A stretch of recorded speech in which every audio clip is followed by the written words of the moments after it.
같이 고백하십니다. 주여 감사합니다. 주여 고맙습니다. 주여 사랑합니다. 주여 행복합니다. 이제 고난 문제, 고통 문제 참 쉽지 않는 문제입니다. 이제 욥기 속에서 이 문제를 다양한 각도에서 다루고 있는데, 되게 어떤 문제가 생기고 어떤 고통이 현실적으로 딱 주어지면 가장 먼저 머릿속에 떠오르는 생각이 뭐냐면, 내가 뭘 잘못했길래. 그 일반적인 그런 생각입니다. 기독교 영화 가운데 우리에게 깊은 십자가의 은혜를 우리에게 실감 있게 전달해 준 영화가 멜 깁슨이라고 하는 사람의 그리스도의 순환입니다. 고난주간이 되거나 아니면 성금요일이 되거나 되면 그 영화 거의 대부분 예수 믿는 사람들은 한 번 정도는 다 봤던 그런 영화죠. 그 멜 깁슨이 만든 이제 그리스도의 순환을 통해서 텍사스의 살인자가 그 영화를 보고 스스로가 경찰서에 가서 자수를 하고 이제 그랬던 일이 있었고요. 그래서 그 영화 때문에 많은 일들이 그렇게 일어났습니다. 2009년도에 한국에 이제 그 그리스도의 순환 패션 오브 크라이스트라고 하는 영화가 와서 이제 한국에서 상영이 됐거든요. 됐는데 예수 잘 믿는 며느리가 아주 독실한 불교 신자 시어머니를 모시고 간 거예요. 그 영화를 보고 좀 이렇게 예수님의 십자가 의미를 깨닫고 예수 믿었으면 좋겠다, 그 마음으로 극장으로 이제 같이 가서 영화를 이렇게 보는데, 영화를 다 보고 나오면서 시어머니가 하시는 말씀이, 독실한 불교 신자였거든요. 혀를 쯧쯧하면서 하는 말에, 세상에 전생에 얼마나 죄를 많이 지었으면, 얼마나 업보가 저렇게 셌으면 저렇게 큰 끔찍한 형벌을 받고 저렇게 골상을 한다냐, 그러면서 며느리한테 시어머니가 그렇게 말씀을 하시더라는 거예요. 단순히 그 시어머니 생각뿐만이 아니라 우리 생각 속에 그런 생각과 그런 마음이 상당히 많이 들어 있습니다. 전생에 내가 무슨 죄를 지었길래, 전생에 내가 무슨 업보를 했길래. 업보라고 하는 것은 불교적인 용어잖아요. 그 업보라고 하는 단어 자체가 행위라고 하는 뜻입니다. 그래서 선한 업을 했으면 선한 결과가 주어지고, 악한 악업을 했으면 악에 대한 결과가 주어지고, 이제 그 생각이 그 어머니에게만 있는 것이 아니라 어떤 나쁜 일을 당하거나 어떤 고난을 당하거나 힘든 일을 딱 겪으면 우리 머릿속에 도대체 전생에 내가 뭘 잘못했어, 아마 한 번 정도는 여러분들이 해본 생각일 겁니다. 근데 그게 욥기 안에서도 그대로 지금 흘러오고 있습니다. 이 전생이라고 하는 그 단계는 어디냐면 과거입니다. 과거. 그러니까 과거에 무슨 원인이 있었길래 현재 나에게 고난이 왔는가? 이게 이제 새 친구들의 생각이고요. 또 그 문제에 대해서 욥도 마찬가지입니다. 이 과거라고 하는 문제 속에서 친구들은 과거 당신이 잘못해서 현재 고생하는 거야. 욥은 거기에 대해서 나 잘못한 거 없어. 과거에 나 그런 대로 반듯하게 살았어. 과거에 나 그렇게 막 살지 않았거든. 그게 이제 욥의 주장입니다. 그러니까 이 고난 문제에 대해서 욥도 그러고 그의 친구들도 그러고 지금 어디에 딱 묶여져 있느냐면 과거에 묶여 있는 거예요. 그러면 그 문제에 대해서 지금 이제 엘리후라고 하는 젊은 세대가 등장을 했잖아요. 그럼 엘리후는 어떤 시각을 가지고 지금 이야기를 하는가? 엘리후의 입장은 여기 머무르지 말아라, 그거예요. 흘러간 과거, 그때 뭘 잘못했고 그때 내가 뭘 잘했고, 그게 오늘 현실적인 이 고난 문제를 대처하는 우리의 생각과 우리의 자세에 무슨 도움이 되느냐 이 말이에요. 여러분, 그럴까요, 안 그럴까요? 이미 흘러가 버렸는데, 이미 지나가 버렸는데, 아니 그때 내가 잘못할 수도 있고 그때 내가 아무 잘못도 없을 수도 있고 그렇잖아요. 이럴 수도 있고 저럴 수도 있다 그 말이에요. 근데 이 과거 속에 딱 매여 있으면 그렇다고 고난이 없어지는가? 아니란 말이죠. 그러니까 지금까지 욥하고 친구들하고 계속 이게 끝나지 않는 논쟁을 할 수밖에 없는 것이 여기에 머물러 있으니까. 이 엘리후는 더 이상 과거 거기에 묶여서 지금 이 고난이 여러분은 현실 이 문제를 그 풀리지 않는 그 속에서 우리가 말싸움하고 시간 보내고 스트레스 받고 그러지 말고 이제 엘리후의 시각은 과거가 아니라 이 고난이라고 하는 현실 이것이 이제 주어진 현실의 삶이라면 이 속에서 뭘 보자 이야기를 하냐면 미래를 좀 들여다보자. 이게 엘리후의 시각입니다. 그래서 이제 지금까지 있었던 고난 문제에 대한 욥과 세 친구들의 대화의 내용과 엘리후가 바라보는 이 고난 문제 시각 자체가 분위기가 다릅니다. 이제 그 각도에서 이 엘리후의 말을 귀담아서 들어볼 필요가 있습니다. 오늘 강의실에서 교수가 그렇게 학생들에게 질문합니다. 여러분, 톱으로 나무를 켜본 분 계세요? 거의 다 한 번 정도는 해봤죠. 톱을 가지고 나무를 자른단 말이죠. 그러니까 다 손을 들었어요. 그래요? 그러면 톱으로 나무를 자르면 그 밑에 뭐가 나오죠? 톱밥이 나오잖아요. 톱밥을 톱으로 켜본 분 계세요? 손을 들어보세요. 그러니까 여러분, 톱밥을 톱으로 켜는 사람이 있어요? 없잖아요. 그러니까 아무도 손을 안 든 거예요. 그러니까 하는 말이 그런데 어떻게 당신들은 톱밥으로 톱을 켜고 톱으로 톱밥을 켜는 사람들이 왜 이렇게 많으냐고. 이게요, 톱밥을 톱으로 켤 수도 없고 켤 필요도 없잖아요. 그런데 우리가 그렇게 하고 있더라 그 말이에요. 그 톱밥이라고 하는 것은 지나간 일이에요. 흘러간 이야기예요.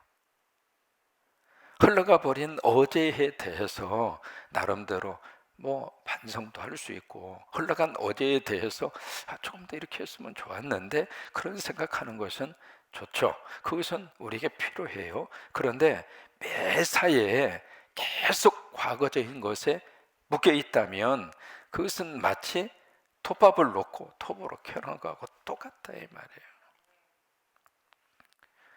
근데 살면서 우리들이 그와 같은 행동을 계속 반복하고 있더라 그 말이에요. 그때 그랬으면 좋았는데 그때 내가 왜 그랬는가 가슴을 치고 막 가슴을 쭉 뜯고 근데 그런 상태로 그래서 과거적인 것 속에서 어느 정도 내가 얻을 것을 얻어내고 그 다음에는 지나갔으니까 흘러가 버렸으니까 이제 더 이상 어떻게 못하잖아요. 그러면 그 상태대로 매듭이 필요한데 그 상태대로 의미성을 두고 그것으로 정리가 필요한데 정리하지 않고 계속 그 과거적인 것 속에서 원인을 찾고 잘했네 잘못했네 막 따지고 그러면서 계속 그것을 수십 년 동안 아니 인생 다 할 때까지 그러고 있다면 현실에 주어진 문제가 해결이 되느냐? 그건 아니라고 하는 거예요. 그래서 오늘 이 젊은 세대 엘리후의 시각이 오늘 우리들에게 꼭 필요합니다. 좀 발상의 전환이 필요하다고 하는 거죠. 생각의 방향 전환이 필요하다고 하는 거예요. 그런 면에 있어서 이 엘리후의 말은 상당히 의미를 가지고 우리들에게 들려오는 게 사실입니다. 1절입니다. 어떻게 시작하는가 한번 읽으실까요? 그런즉 욥이요. 지금까지 욥기를 읽으시면서 친구들이 욥에게 이렇게 부른 적이 없어요. 근데 젊은 친구는 욥에게 욥이요 이렇게 부르는 거예요. 어떻게 보면 조금 버릇없는 것처럼 느껴지기도 하죠. 근데 또 하나 이것이 젊은 세대가 가지고 있는 생각이에요. 그러니까 욥을 향하여 욥이요, 이 부르는 호청 속에서 어떤 친근감도 느낄 수 있잖아요. 가까이 하고 싶은 엘리후의 심정도 우리가 볼 수가 있잖아요. 그러면서 하는 말이 내 말을 들으며 내 모든 말에 귀를 기울이기를 원하노라. 상대에 대한 배려가 이 말 속에 그대로 배어져 있습니다. 그냥 자기의 생각을 막 그냥 막 다다다다다 하면서 그냥 당신은 말이야 내가 하는 말 들어야 되고, 그냥 그리고 내가 하는 말에 동의를 해야 되고, 그렇게 해서 위에서 억압을 주고, 그것이 미안해요, 이게 나이 들어가면서 그렇게 대화하는 경우들이 많더라 이 말이에요. 근데 이 젊은 세대 엘리후는 그렇게 접근하는 것이 아니라 그의 마음을 잘 보다듬어주면서 형님 힘드시죠? 그런 모습이에요. 그런데 제 말 좀 한번 들어보세요. 이게 벌써 이제 말을 하고 대화하는 이 접근 방법이 다르잖아요. 그러면서 2절 말씀에 내가 입을 여니 내 혀가 입에서 말하는구나. 참 엘리후가요 말 제조꾼입니다. 벌써 이제 이런 말을 할 정도라면 제가요 지금까지 참고 참았거든요. 그런데 입이 근질근질했었어요. 오래 참았잖아요. 3장부터 31장까지 참았으니까. 그런데요 이제 제가 말하고 싶은데 제가 입만 열면 내가 입에서 줄줄줄줄줄줄 그렇게 쏟아질 거예요. 기가 막힌 말솜씨를 가지고 있는 친구잖아요. 그러면서 4절 말씀이 바로 그 앞에 32장 8절하고 같은 말을 4절에서 하고 있습니다. 같이 읽습니다. 하나님의 영이 나를 지으셨고 전능자의 기운이 나를 살리시느니라. 참, 이 32장 8절에서도 같은 이야기를 하거든요. 하나님의 영이 나를 지으셨고, 그게 이제 창세기잖아요. 그러니까 아브라함 시대 사람이기 때문에, 사람들이기 때문에 그들 속에 창조에 대한 신앙이 있었던 거예요. 그래서 엘리후도 이런 고백을 지금 하고 있는 겁니다. 여기 전능자의 기운, 전능자의 기운이라고 하는 것이 바로 뭐예요? 하나님께서 내 코에 하나님의 영을 부어주셨잖아요.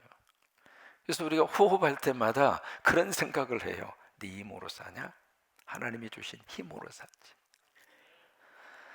여러분 코끝에다가 이 손을 가만하게 대면 뭐 느낌이 있잖아요. 이게 생명입니다. 이 느낌, 가느다랗게 느껴지는 이 숨숨의 이 들숨과 날숨의 이것이 살아있다고 하는 증거입니다.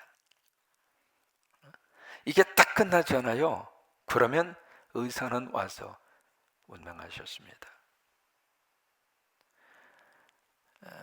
그러니까 이걸 우리 스스로가 인정하고 설 수밖에 없잖아요. 내가 지금 호흡하고 있다. 아, 하나님이 나와 함께 하시는구나. 하나님이 나에게 주신 호흡이 있구나. 그러면서 이 엘리후가 욥을 이렇게 딱 하나 지적하는 것이 바로 뭐냐면, 그게 이제 8절 이하의 말씀인데 8절에서 12절까지입니다.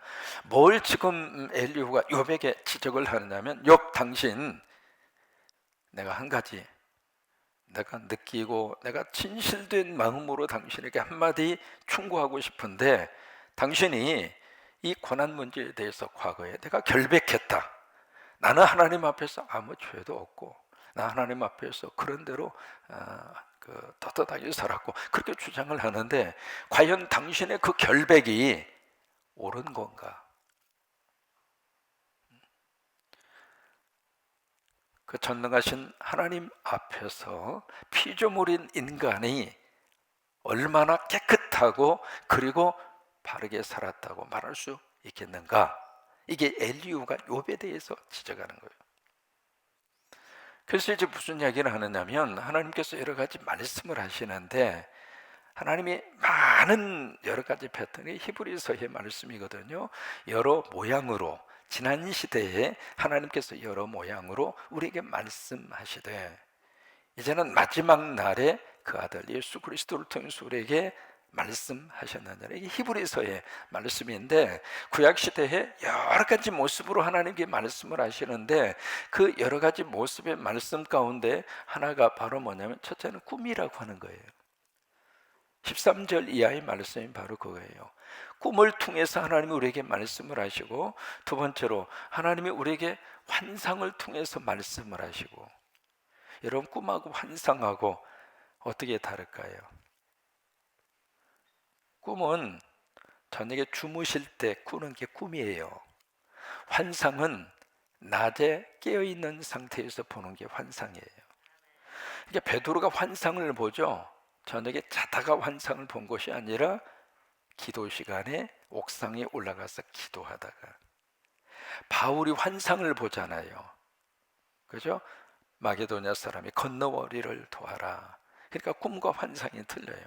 그러니까 꿈을 통해서 환상을 통해서 하나님에게 말씀을 하시고, 그 다음에 세 번째, 하나님이 뭘 통해서 말씀하시는가? 질병을 통해서, 어떤 병을 통해서 하나님에게 말씀을 하시고, 또 하나 그 질병이 걸렸을 때 막 기도하면 하나님이 그 병을 회복시켜 주심으로 말씀을 하시고, 이게 여러 가지 모습으로 하나님에게 말씀을 하시고 있다고 하는 거예요. 근데 그 말씀을 하시는데 우리가 그것을 지나치고 못 듣더라 그 말이에요.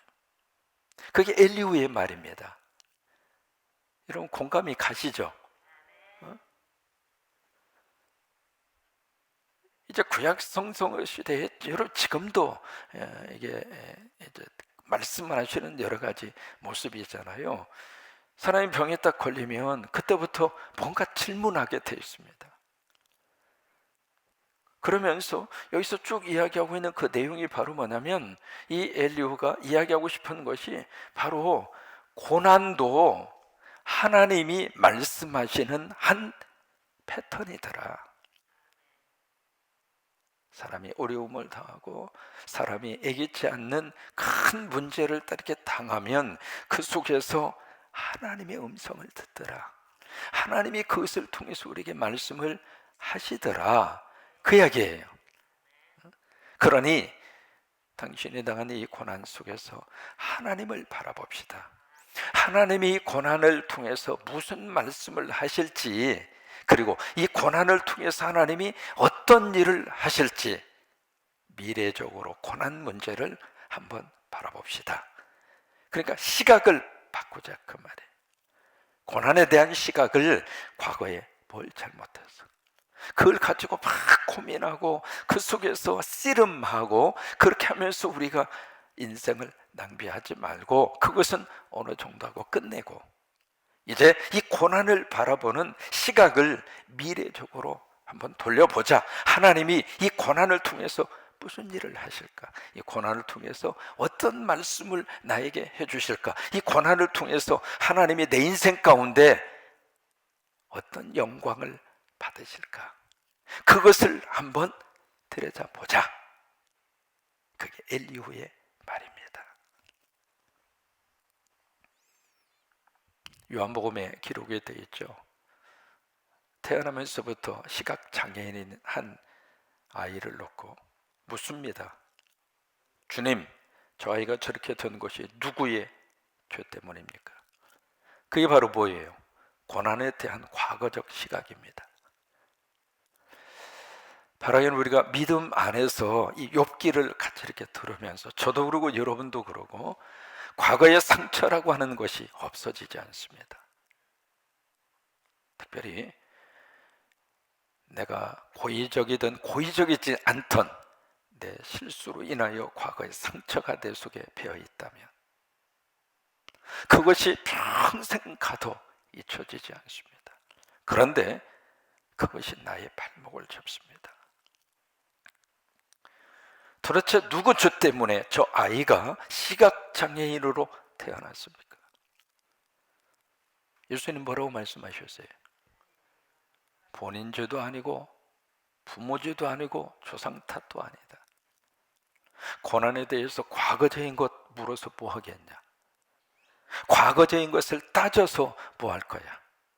그때 누가 잘하고 잘못하고 그게 무슨 의미가 있니? 그 다음에 뭐라고 말씀을 하세요? 장차 이 사람을 통해서 하나님이 받으실 영광이 있다 이 말이에요.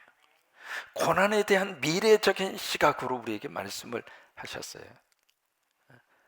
우리들에게도 이런 마음의 태도와 그런 고난을 들여다보는 어떤 해석이 우리 마음속에 있었으면 좋겠어요.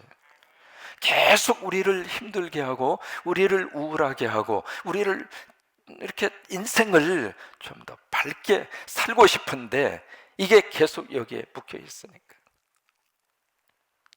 살면서 과거에 한 번도 실수하지 않았던 사람이 누가 있어요?